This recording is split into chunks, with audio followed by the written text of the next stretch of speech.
Welcome to Popcorn Talk, featuring movie discussions, news, and interviews, presenting The Film Scene with Illeana Douglas. Illeana is an actress, writer, author, and film historian with a need to discuss movies that borders on obsession. You'll learn the history of movies one great story at a time. The Film Scene is the deep cuts of movie podcasts featuring movies we love by the people who made them. And now, Illeana Douglas. Ladies and gentlemen, Illeana Douglas and I are sitting in the office of Scott Alexander and Larry Karaszewski. I know, and here's the thing. They're not here because it's lunch, so they went to get lunch, and they left us here alone in their office, and it's incredible. There's like life-size Smothers Brothers and all the posters of all their movies, Larry Flint, People versus O.J. Simpson, Man on the Moon, Ed Wood, of course, which is unbelievable. All sorts of, Larry's a great movie lover. So look at this. There's a 2,000-year-old man record album signed by Mel Brooks. That's pretty cool. I think it's the perfect level of like organized chaos that makes a production office seem perfect. Yeah, I was thinking if, they went out and then this is where you kind of wonder, did they leave a secret camera and they're watching us on their phones, looky-loo through everything. I said, if they came back and then, find us tied up and the place has been robbed, like, please don't, They said it's very safe. We have it on record if it happens. I said it. I did say it. Well, now it's recorded. So yeah. And Jeff stepped up his snack game. You brought your poppy seed cake for them. I did, yes, in honor of the holidays. And this will be dropping, I think, today it's the 19th, but I think we'll drop it sometime closer to Christmas. My wife and I do bake 46 loaves of poppy seed bread in a Hollywood bungalow every year. Oh my God, that's amazing. How long does that take you? It takes about 12 hours, but we have a system down. We have 2 mixers, so it's very fun. Wow, I love that. Any drinking involved? Of course, yeah. I think eggnog and whiskey is perfect. And we have romantic comedies like Love Actually in the background playing all day. I love that. Yeah, it's very fun. I was listening to my, the Vince Guaraldi, the Peanuts today. That's my favorite Christmas music. So what else? It's this is going to be this is our Christmas show. Last show of the year, so we'll definitely do awards type discussion coming next year. I think at that point, everything's going to be out. But yeah, it's last show of the year, which is crazy. I mean, it goes so fast. Yes, it's been an amazing year. We've had a lot of fun. Now, think of all the great people we've interviewed. And that live show with Bela Lugosi Jr. was pretty.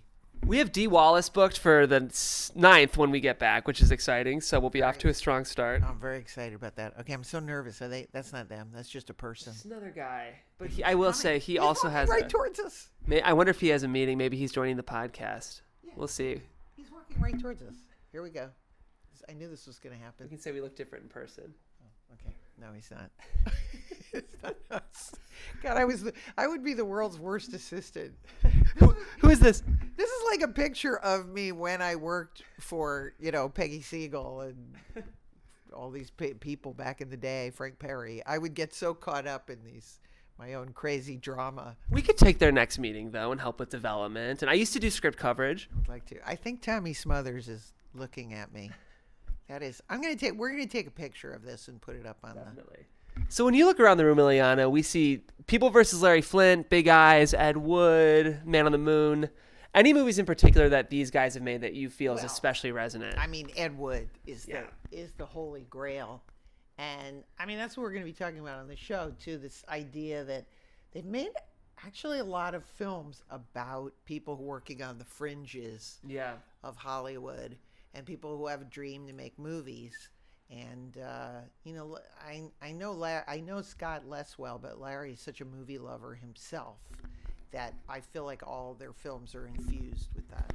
I'll be interested to hear their take on The Disaster Artist. I don't know if you got a chance to catch that movie. That was the James Franco, because that's kind of the same tradition of outsiders who will stop at no cost to get their thing made. Yes, I remember, but that's sort of how Dolemite is, and as you know, I love the film, so I can't wait to talk about it. Yeah. Oh my God, there's so many. I'm looking over at all the other little goodies here.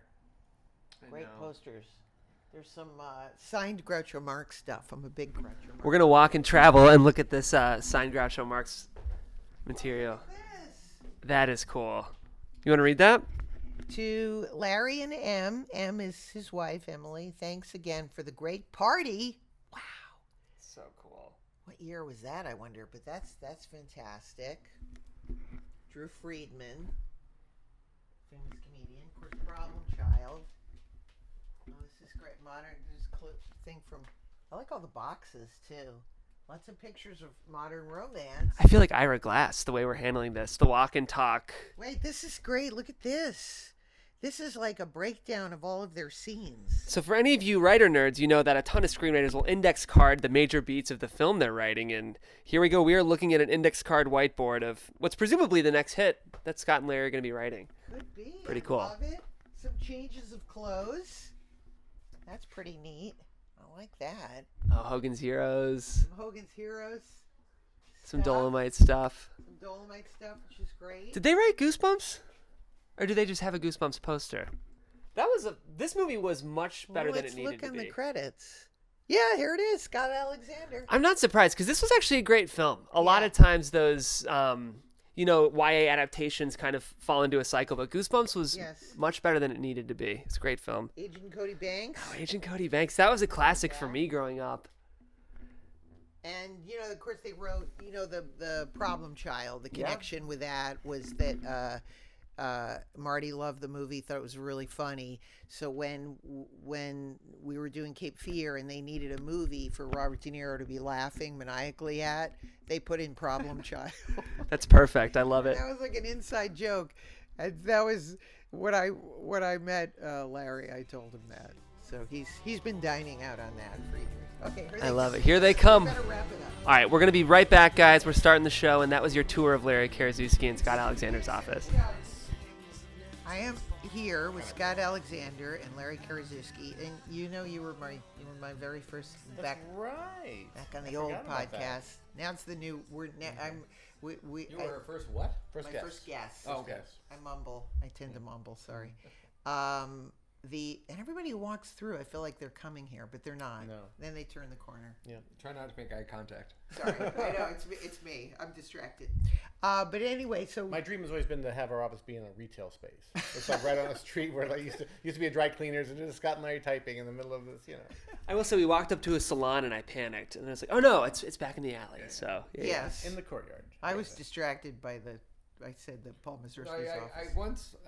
When we were moving offices one time, I actually looked into a storefront and someone explained to me that there's this thing in real estate called triple net, which is you have to pay like 3 times the property tax if you're running a retail store. And I explained to Larry that we would actually be having to pay like extra taxes on our writing income just for the privilege of people being able to look at us through the window. Yeah. Well, this at one point I think was it was a clothing thing before we got it, but before that I think it was a hair salon because we had them take out there was like special sinks back there for washing your hair. Yeah, they used to wash Jeez, their I hair. would have. You would have kept them. I could give you a nice little head. Yes. If you go with our project, you get a free shampoo. So anyway, I thank you so much for doing this. I just got formal all of a sudden. But I love I love the movie Dolemite, and I've been a fan of all of your films. And the first thing I wanted to ask you about, was it true that Eddie Murphy, you went and met with him and he redid scenes from Ed Wood? Yeah. No, it was crazy. That was the first.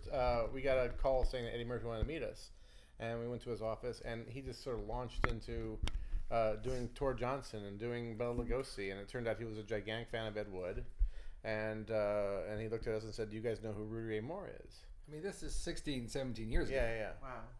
And Scott and I were huge Rudy Ray Moore fans. You were? Yes.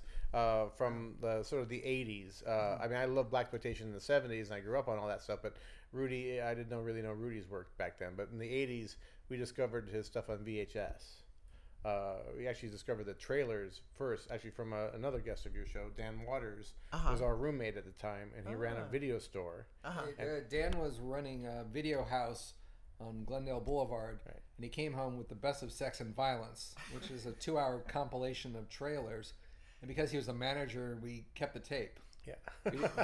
We didn't return it. Then we would just keep watching Human Tornado, Disco Godfather, and Dolemite trailers over and over and over. Yeah.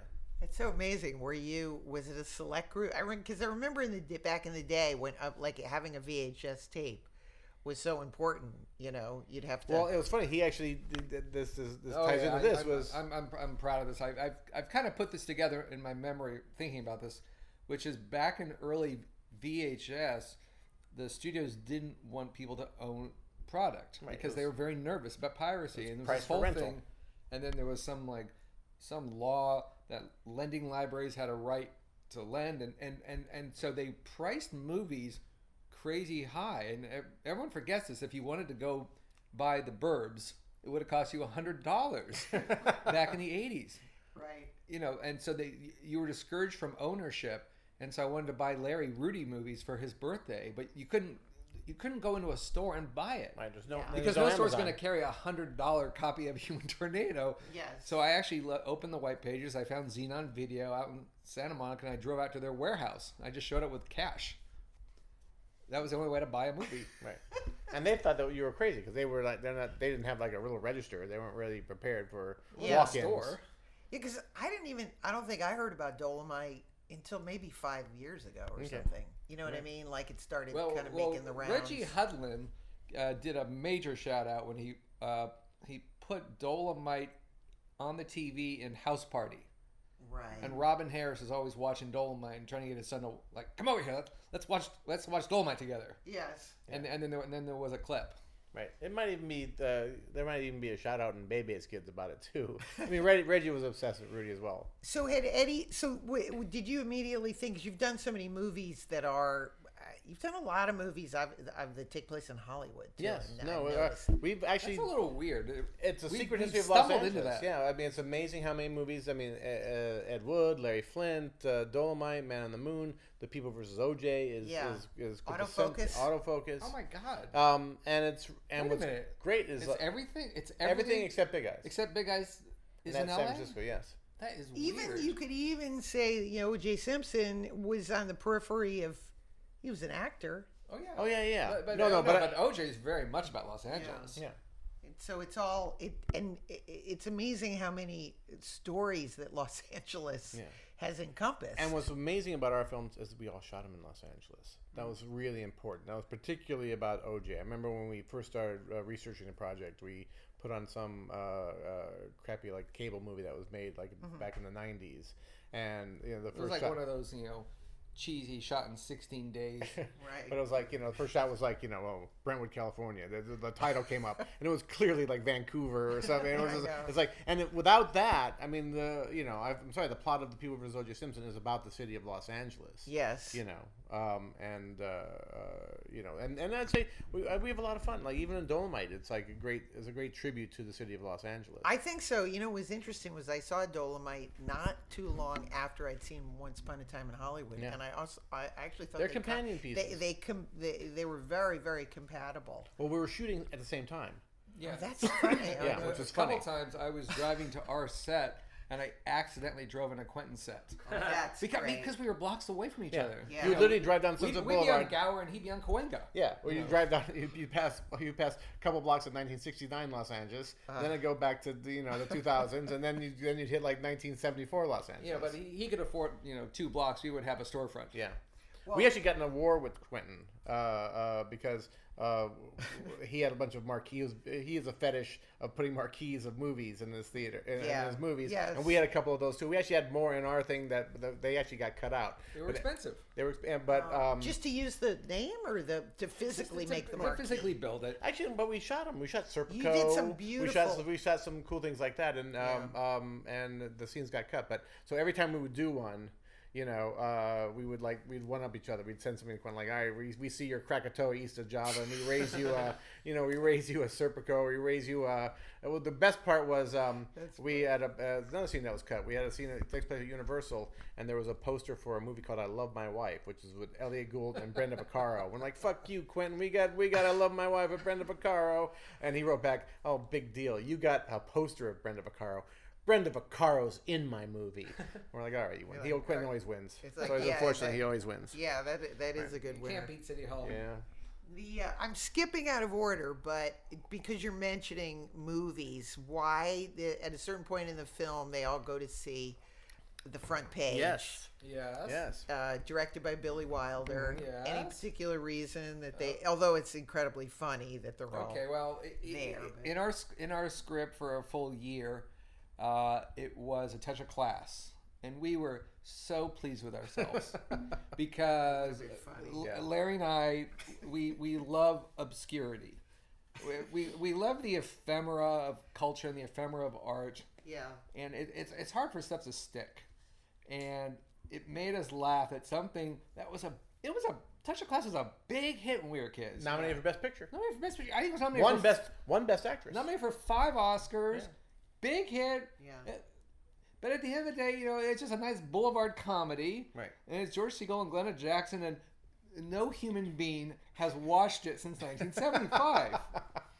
And so for us, it was perfect. And we wanted a movie that really represented white show business, because a lot of the movie was about segregation in Hollywood. Right. And I'm not sure white show business. We wanted a movie that represented like just mainstream movies. And a movie Right. that would not speak to Rudy and his friends. Right. And this is the ultimate. Right. Nothing in this film speaks to these guys. Right. Yeah. And that it made us laugh so much, and we were watching clips from Touch of Class and watching oh my God, the trailer's excruciating. And so we went to do the movie, and then it was hard to clear it. I'm sort of gilding the lily, but I like to say that the problem was that it was actually paid for by a shampoo company, Brute Productions. George Barry, who ran a hair company in the 70s, got into films, and if I'm being cheesy, I'd say that the rights have gotten very tangled, and clearing it became difficult. You need some cream rinse. Really. And so it became a last-minute scramble, which was, guys, you can't have Touch of Class. We've knocked on some doors, and Universal is being totally cooperative. You can have anything from their library, which is really nice of Universal. Yeah. God bless them. And we actually looked at what was their big Christmas release. so we sort of ran like 73 through 74, sort of like that's our general area. Right. And what felt good, and it was sort of like, oh boy, Front Page. That sounds right. We wanted actually a Christmas title. That was a Christmas title, and that movie, Billy Wilder's made a lot of great movies. It's not one of them. Yeah. But it's a really white movie. And it's a big movie, and it's it's while it's not one of Billy Wilder's best, the title is a bit of beloved, and it's one of those things where we're not really going out of our way to say, Front Page is terrible, or we're coming out of we're saying a Touch of Class is unwatchable or something else. But what we wanted is that, and I think it's extraordinarily powerful in the film, is that they go see this movie, you cut to it on screen, and you do a pan across the audience, and you land on Rudy and his friends, and I mean, it's powerful, because all of a sudden you realize, wait a second, there are decades and decades and decades of films that were not made for this audience. Yeah. And these guys don't get it, and it's Hollywood is not speaking to them. And so that's when Hollywood is indifferent. Yes. And so when Rudy looks up in that light and says, wait a second, we got to make our own movies, it's I think it's one of the best scenes in the film. I We love have it. gotten a little grief from some people saying that there's a big cheat because the audience is laughing. I think that I love the idea that they're laughing and that they're all saying, "This isn't funny. There's no kung fu or anything." No, someone like that's more of a Twitter thing. Like that, I defy you to find someone who laughed at that movie in 1974. I like the idea too that I thought it would have been a movie that probably played at Radio City. Yeah, no, totally. That would have been a big. That was a big title. And it was actually a hit. Whatever, Slamming a Math though. Yeah, I like it. I approve. And what's super crazy about that scene is, This is for the nerds. Is that part of that scene is it cuts to Susan Sarandon playing an organ and singing with a theater. Yes. Button up your overcoat. I got it. I got that. It turned out that was shot at the Orpheum Theater, which is where we shot this scene. So literally, and we didn't know that until we actually got there. We were on the set, and we're we're looking at the Susan Sarandon clip. And we're going, wait a minute, that's here. It's like, it's the balcony right next to us. Yeah. So it's a bit of a Russian doll box, kind of. It's like. Well, I love things like that. Of course, whenever a director puts a movie on a marquee Yeah. or for instance, like in Cape Fear, we always our go-to reference, Problem Child. Problem Child. When he's, there's something just inherently Max Cady's funny favorite that Max Cady is laughing maniacally. Yes. At No, Problem I- Child. For us, it was I once asked you about this, how that ended up, and you told me it came down to Problem Child and Shakes the Clown. Those were the two finalists. But Marty actually, he loved the line when he said, "My son is the devil." Yeah. He used to quote that line. We a lot. hit up Marty. We were for OJ, He denied it. He denied everything. It was Yes! No, it was We OJ. wanted- OJ was named by AFI like one of the best TV shows of the year. The same year he was doing Silence. We wanted an answer. And we were at a table here, and there was Marty at the other table. This means something because you actually know him. But it was one thing of all the people we've met, just about everybody in Hollywood. Yeah. And whatever. But Marty's never. We've never done it. We met Billy Wilder. Yes, we did. Wow. Before we stabbed him in the back. And we're like, there was 2 seconds, the clouds parted, and Scorsese was right there. And we went over. 2 seconds when the I was bodyguards were Scott, distracted. let's go. And so we're like, hey, we did the OJ movie. So blah, blah, blah, we did- bum rushed We him. bum rushed him. Like, you know what? You made Cape Fear, and our first film was Problem Child, and it's Max Cady's laughing at him. And it was a big deal to us when we went and saw Cape Fear, and it was like, and then like full frame, it becomes Problem Child. This movie just stops. It's like, And we're we've always wanted to know. It's like, it really means a lot to us. Like, why did you put it in there? He's like, And he says, I don't know. he says, I think it was Wesley Strick's It might have idea. been Wesley Strick. I don't know. And we know Wesley, and we asked Wesley. He said, no, it wasn't my idea. He must have forgotten. That's terrible. Deny. No. That's no, funny. No one will take credit ever for Problem Child. No one. Even wants- with a clip reuse. Yeah, no one will be like, that wasn't me. The no, I remember it very I mean, much. it was Universal again. It was probably the Universal making Cape Fear like, look, Yeah. this You is look cheap. It You was can a- use it. It was the head of post. Yeah. No, he looked at the Universal titles. I was there, so he looked at the Universal titles and he said, "Oh, it has to be Problem Child." There you go. We're good. 'Cause Well, anyway. that's one of our. That was a treat. That was gigantic for us. It was very specific, because we were very not respected before Ed Wood, and so the only thing that made us remotely respected was like, hey, yeah, Scorsese paid homage to us. It actually made sense, and that was a film that the family would go to, and Max Cady would go to, but they're going for different reasons. Yes. right. I love that, but it's The family's going for John Ritter. Max Cady's going for Junior. But I like I think that Marty's comment was, he may be this horrible person, but yet he could laugh he could be entertained, just like the rest of us. I like when you see the scene now. The takeaway is like, you can smoke cigars in theaters. What the fuck? He's just sitting there smoking. It's not that he's laughing. It's not that he's terrorizing these people. He's smoking a cigar. Okay, back to All right. Dolemite. What is Have we started? this is all Illeana rehearsal. Douglas and our Tell me when This is the all tape is rolling. rehearsal. Okay. When you talked to Eddie about doing the story, because I feel like in all of your movies there has to be some inherent, we've got to be rooting for this person, they're on the fringes of society. Did you get it immediately and say, oh, okay, this is perfect for our wheelhouse? No. What we did get though. Eddie. It was Eddie as Rudy.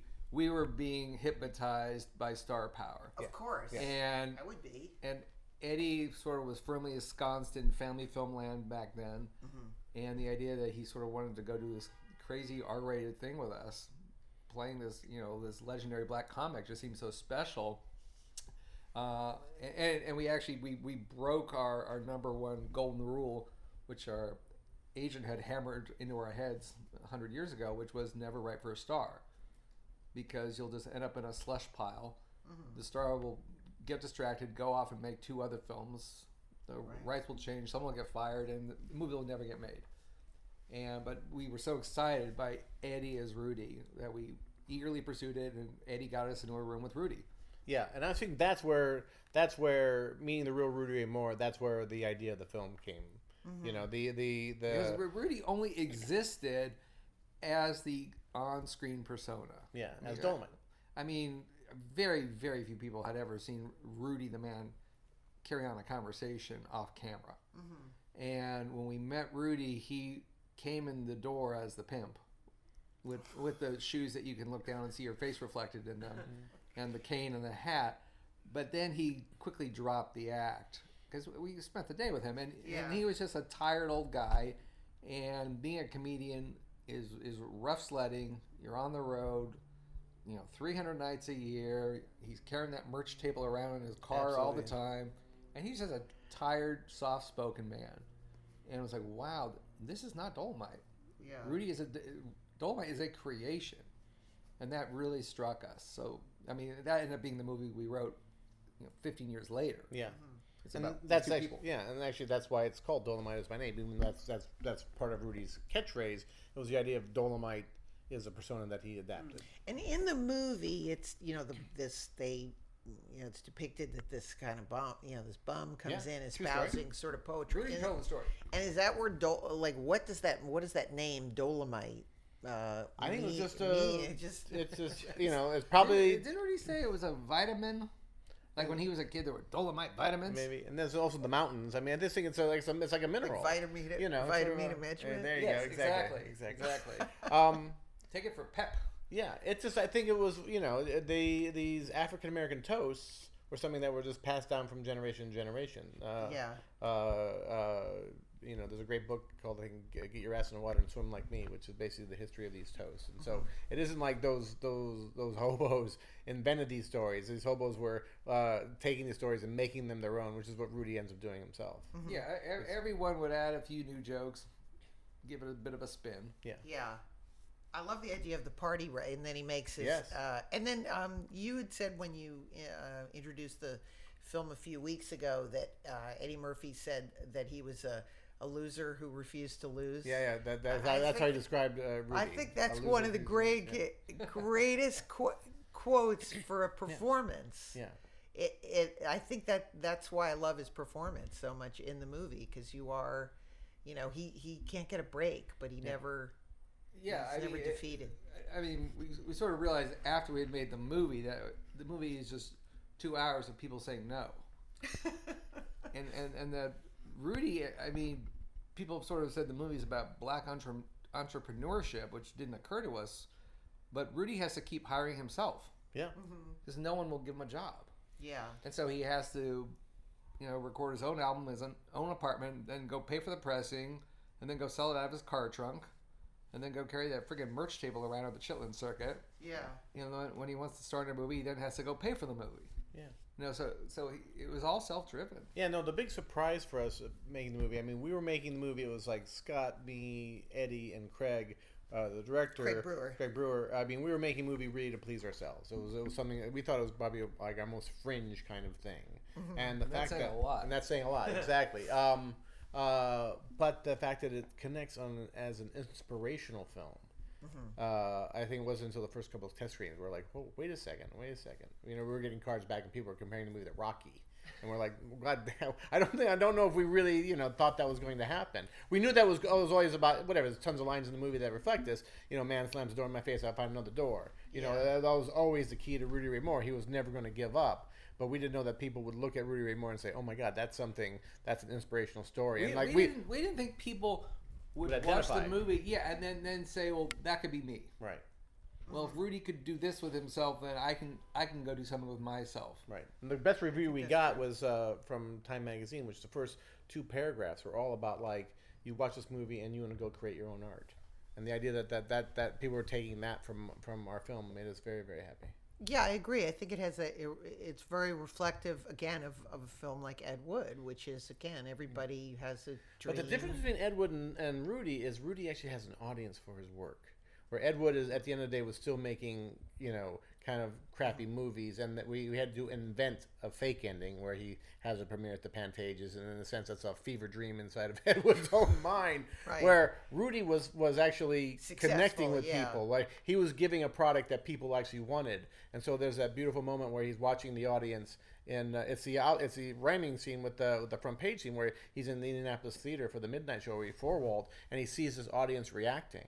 Yeah. And it's like all of a sudden, oh my God, they're having a great time. They get it. Mm-hmm. And even the end of the film, which is actually another true story, which is that when Rudy premiered the movie in Chicago, the Woods Theater added these 2 a.m. shows because they were selling out, and Rudy felt bad for audiences who had to stay out on the sidewalk until 2 a.m. So he actually went out there and performed until 2 a.m. Because he just he wanted to please the audience.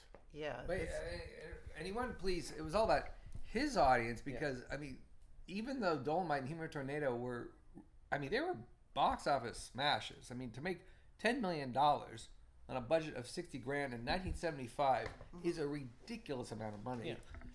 Yeah. Even though they were giant hits, Rudy did not get swallowed up or co-opted by the business. Right. And you can just go look up Rudy on IMDb, and you're looking for the other credits for the movies that weren't produced by Rudy. He worked maybe 3 or 4 days on Monkey Hustle for AIP, and that's about it. That is it. Yeah. And it just, I'm just like, as a guy who works in showbiz, I'm just putting on my own hat, going, well, if I were at a studio back in 1976, why wasn't I hiring Rudy? Why wasn't he showing up in a lot of movies? Because he clearly had an audience. Well, what's interesting, it's weird. Yeah. But it's strange enough, that is, I think, what's made him last over time, because he is so singular. And that I think if he would have caught on with studios, or he got cast in something else, the rough edges would have been shaved off, and all of a sudden he would have become this kind of. It actually happens a little bit in Monkey Hustle, where he's an actor for hire. Yeah. It's extreme, but he could have been the uncle on What's Happening. sure. But because he wasn't, he's Rudy in the Ray live Moore, version. and it's just a pure Rudy Ray Moore vision. And Yes. so over time, I mean, even though the movie was a hit, it was still like, we even have the scene in where he goes to American International and they turn him down. Rudy still was not even accepted in even blaxploitation circles. And so, but when you talk about blaxploitation now, you talk about Shaft, Superfly, maybe the Mac, and Dolemite, where like it's I like think the Mac might have fallen off the radar. maybe, and it's one of those things where like before it was like Fred Williamson and all these other, Rudy has definitely risen, because you can still watch them today and you say, holy shit, what is this? Yeah. You So I want to talk about the casting, because I think another great element of the film is all the amazing performances. And as soon as I was watching it, it kicks in immediately for me, almost with Craig Robinson, and I said, "Oh, this is going to be. I can just immediately tell this is going to be good. It's the tone of it, because you're doing a blaxploitation film, but you're not, and how you balance that with the casting." And making sure, and again, Keegan-Michael Key is. But none of these characters are blaxploitation kind of characters. Craig's a struggling singer. Right. I mean, Well, Keegan is Mike Epps is another struggling comic. Yeah. Keegan is a struggling playwright. So, blaxploitation tend to be more hard-edged. But they're then called upon to do scenes from the movie. Sure. For another example is the guy cast as the bad. Because I always play the bad. Oh, that guy's white great. guy. Oh, that guy so funny. is so great. We sort of, when we hear great stories told to us, we just like to file them away and then pull them out. That story was taken from an old drinking buddy of Ed Wood's named David Ward. And David was an extra in our movie Ed Wood. So this is back in 1993. We're hanging out with David Ward on the set. So this is a long time ago. And it was always a bit of like, well, how do you make a living? What do you exactly do, David? And he says, well, I'm the bad guy around town at Black Theater. Yeah. And he proceeded. It's the speech. Yeah. 25 years later, it's the speech we put in Dolemite, which is, at the Ebony Showcase. I was the plantation owner, and he just is giving us his credits. He's the guy who says, "Get in the cell," and black shows. And David wasn't a very good actor. He's terrible. But he wasn't even a good extra. That's the thing. His goal in life was to be in the Extras Guild, and he never got that. A union extra. Because if there's a big crowd scene, the people in the first 10 rows, they get a hot lunch. And then the people in the higher bleachers, they just get a sack with an apple and a sandwich wrapped in cellophane. And David was always in the upper bleachers. Now, we're not the only ones who were obsessed with them. There's another screenwriter named Lem Dobbs who wrote an entire feature. Never got made, but for a long time it was like an unproduced project that everyone always would talk about, called Edward Ford or something like that. Edward Ford. It was a fictional version of David Ward's life. Well, there's so many, extras. But that Warden actor in our movie, God, did he nail that scene? What? And Define's face when he's reciting his credits, and she's just this look of astonishment, and then like, well, you figured out where you're good goes at. with it, though. I love it. Like, well, yeah, at one that's point cool. she just a little bit of this. She just pulls away just a little bit. It's fantastic. Was the atmosphere on the set? I'm imagining like people holding back laughter. It or? was the most joyous experience It was a you party. could possibly imagine. It was the only movie we ever feels that worked on way. where people would come even when they weren't working. Yeah. Because it'd be like, oh, tomorrow's Chris Rock and Eddie. Like, why would you not come that day? You know what I mean? So Right. every day was that, though. It's like, oh, we're going to do Yes. this. And so it became this thing where just people would, and Craig Brewer is just such a beautiful director and a loving man, and this sort of, like, everyone felt welcome.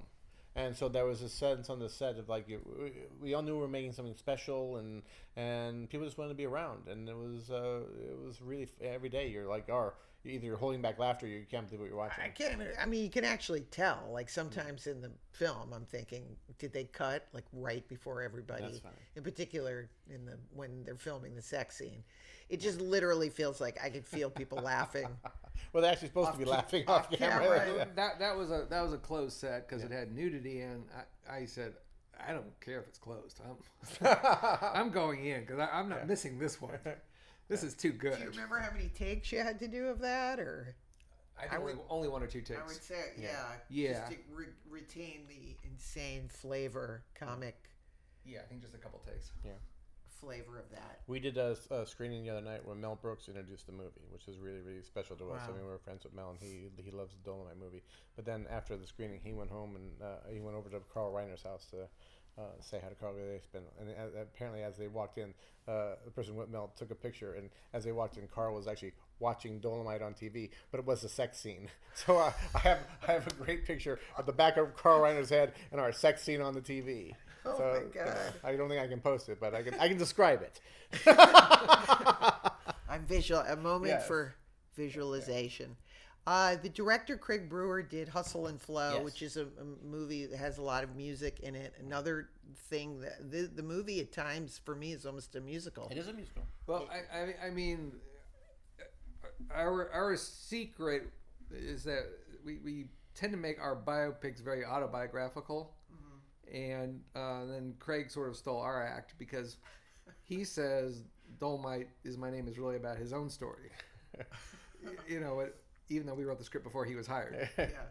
But with Hustle and Flow and Dolemite, Craig really identifies, and just in terms of he was just like a scrappy guy in Memphis who wanted to break into the business, and he was just shooting movies on home video cameras, Right. getting his friends to come over on a Saturday and hold the boom mic. Yeah, I mean, he really respected Rudy as a guerrilla filmmaker, Yeah. and so and the musicality is he really brought that musicality, which is there are so many complicated musical pieces in this movie that all blend together, where it's just like a scene will start and you'll think you're hearing score, but then another scene will come up next and actually you've been listening to what was source at a different scene, and Right. it's he did an amazing job. I mean, a scene that Craig was only able to pull off just because he had Eddie and Craig Robinson. I was the idiot advocating to hire Craig Robinson, completely unaware that Craig could play piano and that Craig could sing. I just thought Craig would be a good Ben. Yeah. I was just a total stupid person. And there's the scene in the club where Eddie starts doing one of the routines, and Signifying the monkey. whole movie is about how Rudy was the first guy to kind of put a rhythm under these rhyming Right. jokes. Buddy And then Hackensack. Craig came out on stage. I think this was like while they were just setting up a shot, and started sort of like hitting chords. And Craig Brewer realized, oh my God, we've got something here. Yeah. And said, well, so Craig, do you want to go for it? And then we can actually run multiple cameras Wow. and do it all in one. Right, because Yeah. usually something like that would be pre-recorded because Right. you're Yeah. doing multiple takes and you got the bongos fact and that you've actually got an actor who is talented enough as a pianist that he Yes. can just start riffing, responding to Eddie's rhythms, all in one. So we got that magical scene. yeah, and I do think it's a magical scene. I get chills when I watch that scene, particularly the moment when Rudy, turns to the drummer and says, "Don't give me that Buddy Hackett shit. Put your weight on it." Yeah. And then he just starts doing the rhythm, and then Eddie turns around and then instantly gets into the rhythm, and it's one of those things where you really feel like, wait a second, this is the birth of hip hop. Yes, You know, and the way it ends too is that you see a transformation in his face. Yes. Like he knows he's on to something. Yeah, you really feel like a lot of times that eureka moment in a movie feels false. Right. This eureka moment says like, wait a second, wow. Yeah. We always joke about. Well, you're watching it happen organically. Yeah. It's restrained. You trusting that Eddie Murphy has it on his face and in his eyes. Yeah. And I think that's what's enjoyable.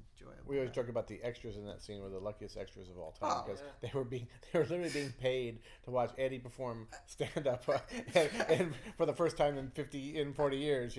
I felt that way every time I saw it. I'm a huge Eddie Murphy fan, and I was in a movie with him, not one of his better films. Which one were you in? Pluto Nash. Pluto Nash. Not one that comes to the top. He talks about it. Eddie likes to talk about it because he says that's the reason we couldn't make this movie in 2003. Yeah. He's like, I was coming off Pluto Nash, and people, I'd come in with this Dolomite idea, and they're like, oh, what the hell is you want to do I now? know. Well, I jumped up. I was like, I don't even need to. I just wanted to be, hang out with him for a couple days. So I wanted to ask you, what surprised you about working with Eddie Murphy? When we were writing it, once we're left to our devices, we don't really talk to anybody. Once we've been commenced and we're doing our research and we have our own process, and we talked to John Davis a few times, who's done 100 movies with Eddie, and he said, Eddie says, don't expect him to fill it in for you. Don't expect ad-libbing. Right. So you guys just need to deliver what he's going to do in the film. We're like, wow, really? Because who knows? Yeah. Right. It's like a lot of movie comedies now are like, let's do 20 takes, and you just be crazy. This time you do it in a Chinese accent, and that was not the kind of thing. And Eddie so wanted to do. they turned up the pressure a little. We were fine with it. And to Eddie's credit, he basically just followed the script, but then he would because he's a comic genius. Yes. He would occasionally find those little extra pieces. So like when he's with Lunel, his auntie in the movie, Right. and she says, "Have you been back home?" And I think our line was just like, "No, I haven't," or something. And he added, "Oh, when I think of back home, what I think is fuck back home," That's my favorite thing. which is such a good line. Yeah. It's funny. I'm from South Bend, Indiana, and I love South Bend, Indiana. I have a great time, but I couldn't resist this. I was just back recently, and Scott texted me, "How's things going?" I said, "You know what I think about back home?" I said, dot. I didn't have to finish. But I would say my thing that surprised me more about Eddie is we've worked with gigantic comedians before, and most gigantic comedians when they're making Gilbert a movie, Gottfried, for God's sake. Repeatedly. They want it to be all about them. And they want it to be all, if there's something funny in the scene, it's got to be from them. It got to belong to them. And I don't think we've ever worked with a more giving actor. Eddie was so generous. To Eddie. You see those scenes. That's one of the reasons why Divine pops the way she does. Yes. He gives her that scene. He gives her space. She takes it, but it's like that's such a beautiful thing. Those scenes with Keegan, those scenes with almost all the Leslie. The scene like with the opening scene with the four guys all in the diner. Yeah. Great. It's four equals at the table. Yeah. It's not Eddie plus his three sidekicks. Yeah. And so that was a surprise to me because being one of the biggest movie stars of all time and even beyond movie stars, he's Elvis for crying out loud. I was expecting a little bit more of like the legend there, and then when he came to work with these actors, he really worked with these actors. Yeah, I think so. I felt that way too. It also in his scenes with Wesley Snipes, he just gave him a lot of room. Yeah, Wesley took every inch too. Yeah, but like the scene with him and Keegan arguing with Wesley, it's not Eddie's scene at all. It's three guys in a circular argument. I think that's one of the things I enjoyed most was watching him react as opposed to always him being driving the scene. Yeah. There were many times where he was reacting. And like him watching Queen Bee get hit and things that I thought were very different than other film performances of his. Oh, good. Yeah. I don't know. I kind of enjoyed that. Did you have a favorite day of shooting aside from the sex scene? Shooting the closing shot was really joyful, and this is a total Craig Brewer thing. in that, like Larry was saying, Craig is very welcoming. And the closing shot was, it's a little corny, but we liked it. You know, in the script, which is, you know, Rudy does that final thing, cling to a star, and the crowd's happy, and then we rarely call out camera shots, but we did call out camera cranes up to the marquee, and above the marquee is Rudy with his fist out, and that was our closing image. And Craig brought in a piece of music, and it was so much fun, and it was a really hard shot because you've been on 100 sets, and it's like tracking with Eddie through a lot of extras. And there was a lot of just commotion and people tripping over cables and all that stuff, and then the camera had to crane up at just the right moment, and then it's like you want to finish the line and then you want to pass the marquee, and it all has to be interconnected. And then we did a take, and then Craig said, "Okay, let's see if it works now." And then he had a boombox, and then he did playback, and he said, "Come on, everyone!" And then I think Eddie too, like everyone, like we all run around to the monitor, and then we watch Eddie's closing monologue, and then at the moment Craig like hits play on the boombox, and then so we actually get to experience the crane shot with the swell of music live on the sidewalk. Yeah. And it was so thrilling, and we all had big smiles on our faces, and then Craig's like, but the timing doesn't work. All right, let's go again, you know. And I think there were 9 or 10 takes to get it right.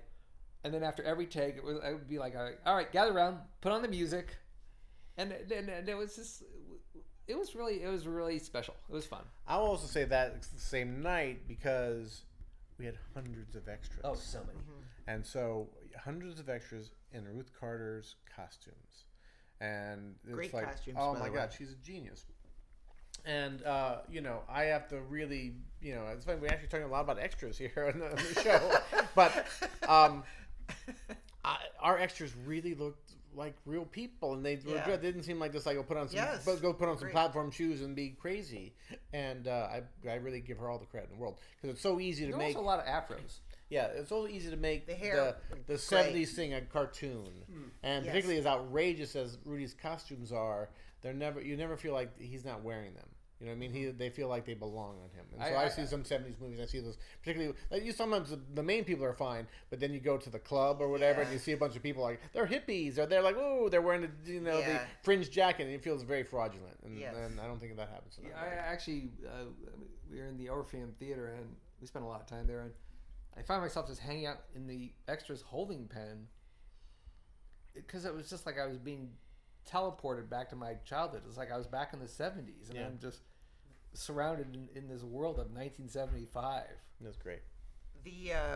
Was there anyone in the movie that had actually worked with Rudy Ray Moore? I mean, aside from Lunell. Lunell, she toured with him. Oh wow. Yeah. She's so funny. She's just a funny human being. And the real Nick von Sternberg came down to the set. The DP. Oh really? Yeah, he came down and watched the karate scene outside where Rudy's being arrested by the Dolemite's being arrested by the cops, and he kicks the guy into the trunk. That was actually at the location the actual location that they shot the original thing house. So for Nick von Sternberg, his brain melted. That's amazing. I can't think of any other performers. No. Yeah, I don't think so. It's another movie too that makes you want to go back and actually look at if you're not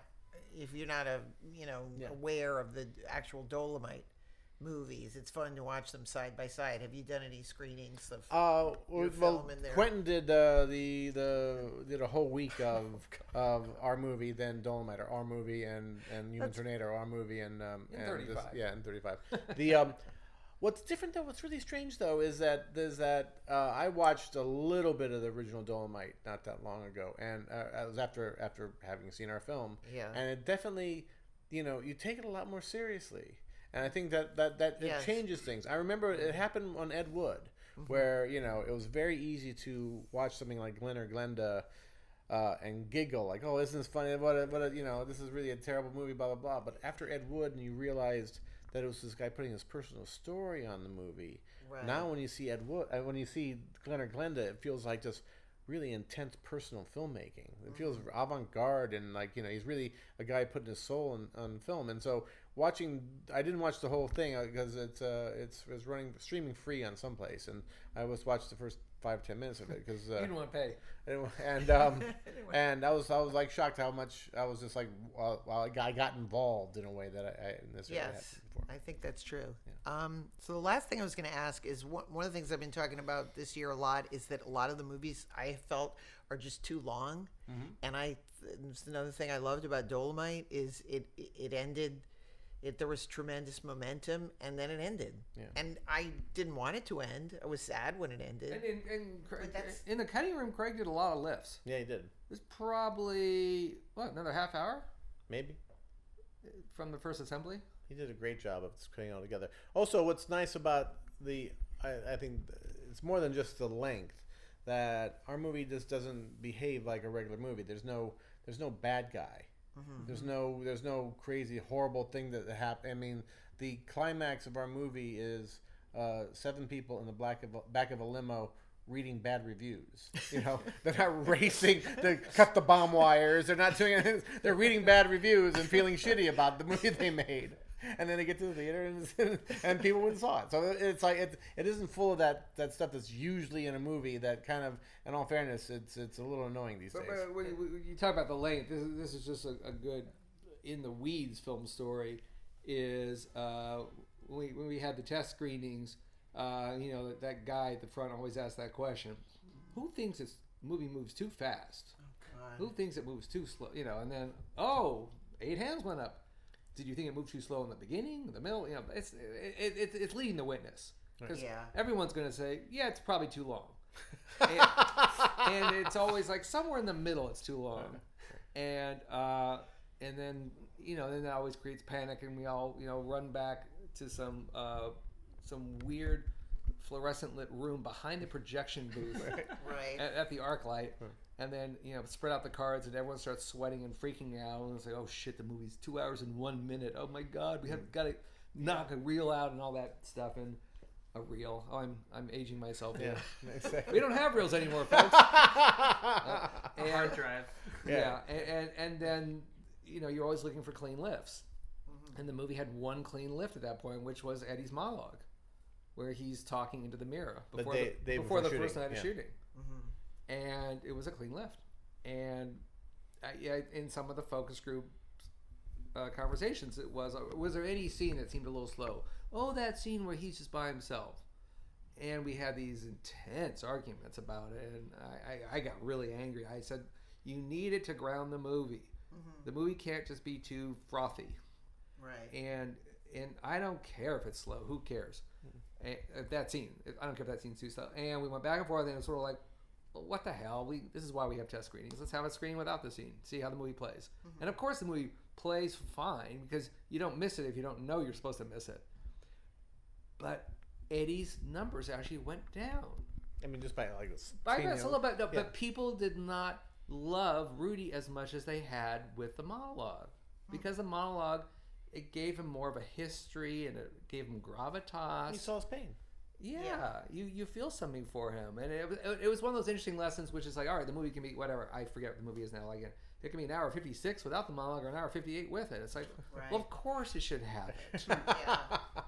I want to follow up with that, if I may. I'm such a fan of you guys, and you found such profound work based on artists who are making non-profound work. Okay. Like, what kind of conversations are you guys having while you write to make sure? Like tone, you're writing a movie about a tonally confused film, but you guys have to write an earnest, what kind of conversations are you having around that? I don't think we actually have conversations about it anymore, because it's natural. We have our tone. Yeah, exactly. Yeah. We have our tone. And I think we only are making movies about people we have a great deal of affection for. And so I think our affection for these characters comes through to them. And we're not laughing at them at any point.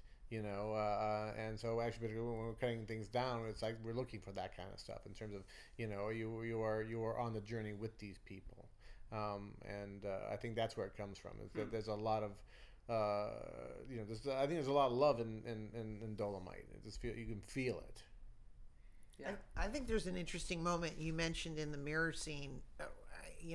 Again, my perception from the audience is actually a weird moment where Eddie Murphy then blends with the character he's playing. Whenever I see an actor look in a mirror, you know, if it's Laurence Olivier in The Entertainer, you know what I mean?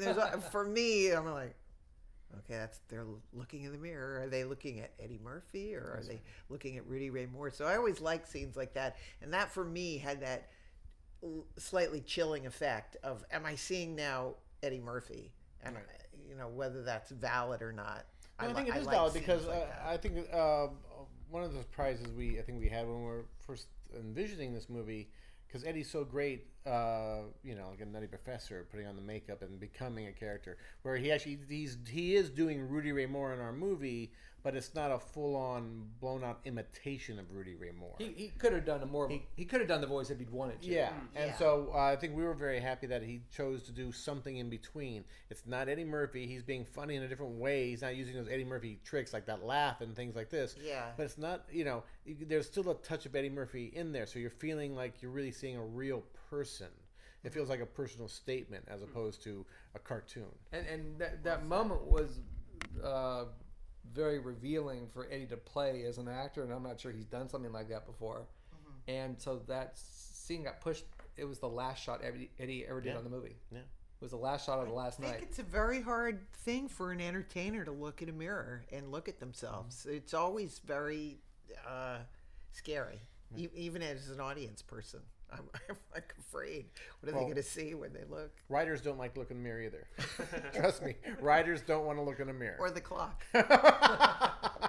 They don't like what they see. Well, anyway, you know how much... I'm not going to bother you guys anymore, but do you have any Christmas movies to recommend?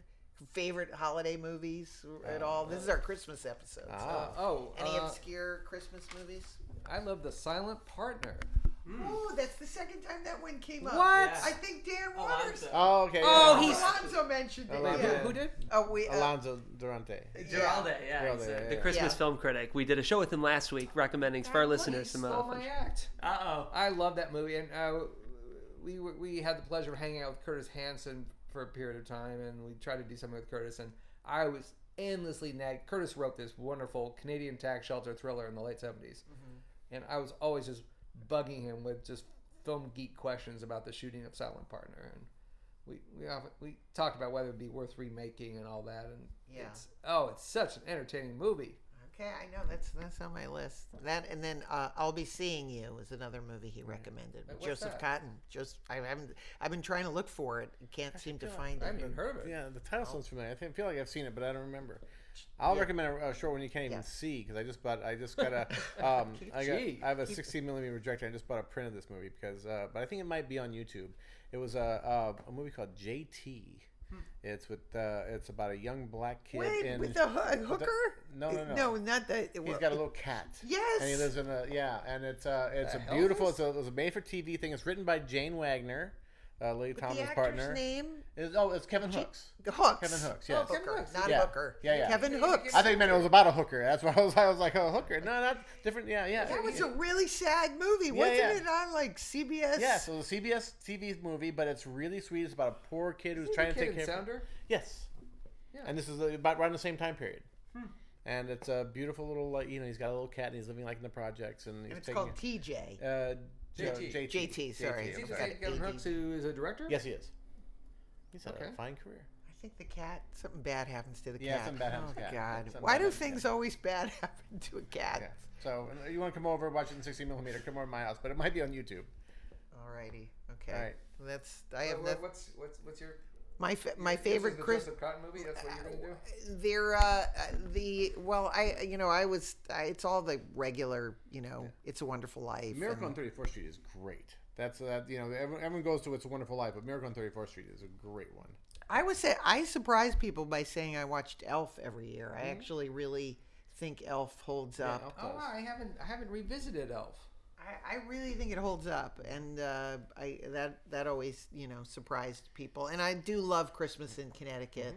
I think, and I like Holiday Inn, but even though it'd be a great movie to watch on Christmas. What? Dolemite Is My Name. Yes, because there is a scene that takes place.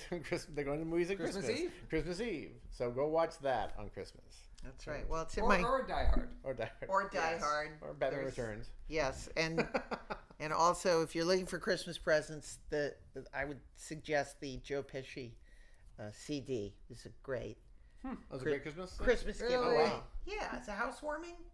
When you go to someone's house, that's my housewarming gift for people. I always like to bring some fun little unexpected, Well, here's my Christmas present from Dan Waters, which says, it's a picture of Alan Rickman about to fall off the building.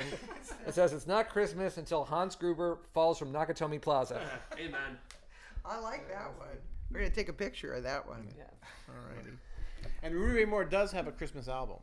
Oh, that's right. I think you showed it. I think it's called like "Ain't No White Christmas."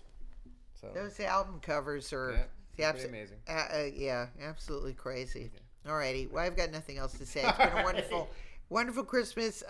Thanks, everyone. Have a wonderful Christmas and a Happy New Year. See you in the new year. And as we always end the podcast, everyone's life is like a movie with a beginning, a middle, and an end. This is the end of our movie today. Thank you, Jeff. Thank you, Larry. Thank you, Scott. Any final? Yeah. Thank you. No. Okay. Thanks, everyone. Thanks for tuning into the Film Scene with Illeana Douglas, airing exclusively on the Popcorn Talk Network. We bring you this show for free because we're just as passionate and borderline obsessed with film as you are. And it would mean a lot if you would please subscribe to our podcast and give us a 5-star rating on Apple Podcasts. It takes 5 minutes to review the show, but it helps other film junkies find the show and continue to spread a love of classic and contemporary film. For guest inquiries or live bookings, you can email me, Jeff Graham, at guests@AfterBuzzTV.com. That's GUESTS@AFTERBUZZ.com. For more incredible film content, check us out online at The Popcorn Talk, and we'll see you after the credits.